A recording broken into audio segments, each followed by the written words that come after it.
Mais uma vez, as comunidades de Lucas nos trazem parábolas de Jesus ditas a partir da realidade que todo mundo vê e que está acontecendo na nossa sociedade, para depois dizer outros valores, outra proposta de Jesus.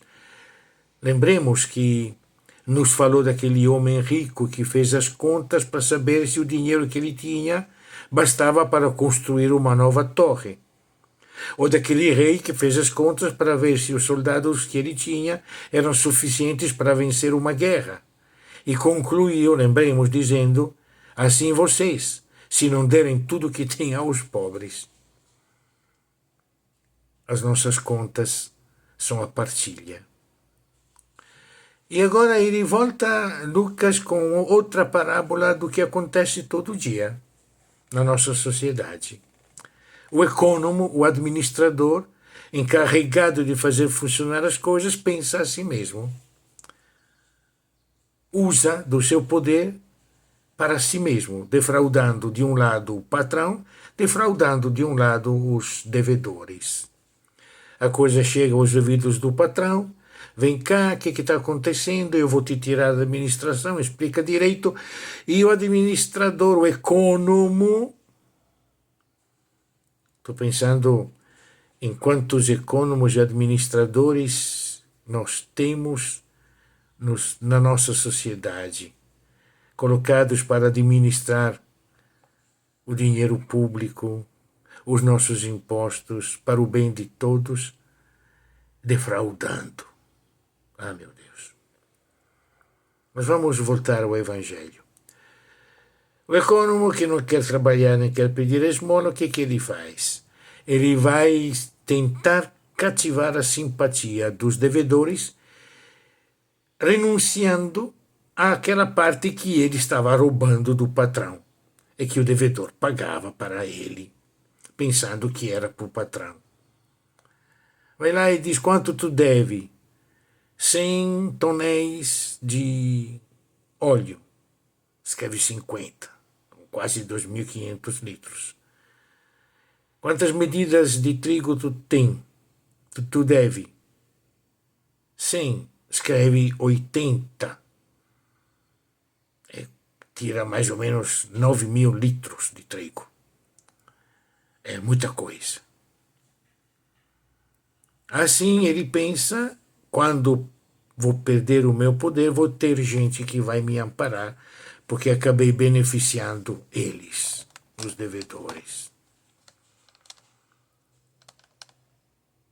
O patrão louvou o econômico infiel.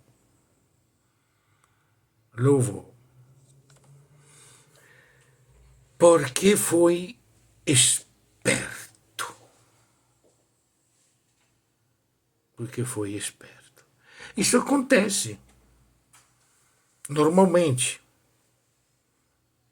na nossa vida social, econômica e política. Acontece normalmente. E Jesus diz: olha, os filhos das trevas são mais astutos do que os filhos da luz. Eu vos digo: as riquezas da injustiça servem para fazer amigos. Servem quando são repartidas, para que quando faltar, eles vos recebam em suas tendas. E acrescenta: quem é fiel no mínimo, também é fiel no muito. Quem é injusto no mínimo, também é injusto no muito. O que é o mínimo, o que é o muito? A conclusão é: se nas riquezas injustas não fostes fiéis, quem confiarás para vocês as verdadeiras? E se no alheio não fostes fiéis, quem vos dará o que é vosso? O mínimo é a fidelidade no que é alheio. Digamos isso aos donos do mercado, que pensam só ao seu lucro. Digamos isso aos políticos que querem mudar as constituições para garantir sua impunidade. Infiéis, no mínimo, porque pensam só neles. Infiéis, no mínimo, porque não pensam no que é a riqueza para os outros. E conclui Jesus com uma frase que todos nós sabemos de cor e salteado: ninguém pode servir a dois senhores, porque ou odiará um e amará o outro, ou se chegará a um e desprezará o outro. Não podeis servir a Deus e a riqueza e a mamona. Mamona é a riqueza que virou ídolo, como o mercado hoje, que é o que manda em tudo. A fidelidade à mamona é a base dos administradores das nossas políticas públicas. Fidelidade à mamona e fidelidade ao seu próprio interesse. Pensando na sua própria reeleição, pensando no caminho. Não se pode servir a dois senhores. E não é só servir a um, tem que odiar e desprezar o outro. E quando você odeia e despreza o outro, as riquezas se vingam. O mercado se vinga. A política se vinga. E é bonito a conclusão que a liturgia esqueceu de colocar. Os fariseus, que eram amantes do dinheiro, ouvindo todas estas coisas, zombavam dele.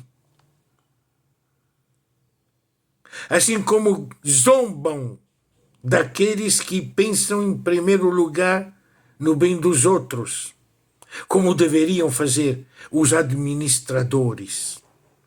Como prometem e juram fazer os administradores quando são escolhidos e não fazem. E depois querem evitar de ser processados.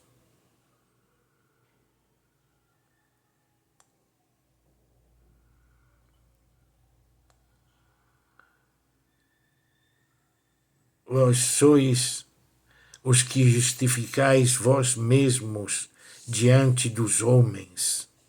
Encontram todas as razões para justificar seu operado, mas Deus conhece os vossos corações. E o que entre os homens parece importante, perante Deus é uma abominação, é detestável.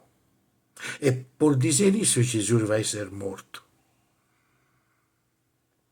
Porque para os fariseus, servir a Deus e a riqueza era a mesma coisa. Aliás, são 2000 anos que nossas igrejas, nossas comunidades, nossos grupos tentam servir a Deus e servir a riqueza ao mesmo tempo. E, aliás, eles justificam. Eles falam, é a teologia da prosperidade. Quem é amigo de Deus recebe as riquezas. Deus abençoa os seus amigos. Abençoar a Deus e ter abençoadas riquezas. É a teologia do domínio. Deus dá o poder àquele que ele ama. E vendem essa ideia para nós. E zombam de nós quando dissemos não. O que Deus quer é colocar a vida dos pequenos, dos pobres, dos devedores em primeiro lugar. Nem que seja para salvar a tua. Que a única forma de salvar a tua é te colocar a serviço dos últimos. E isso está dizendo Jesus enquanto está indo a Jerusalém, onde ele vai oferecer tudo que ele tem, a vida.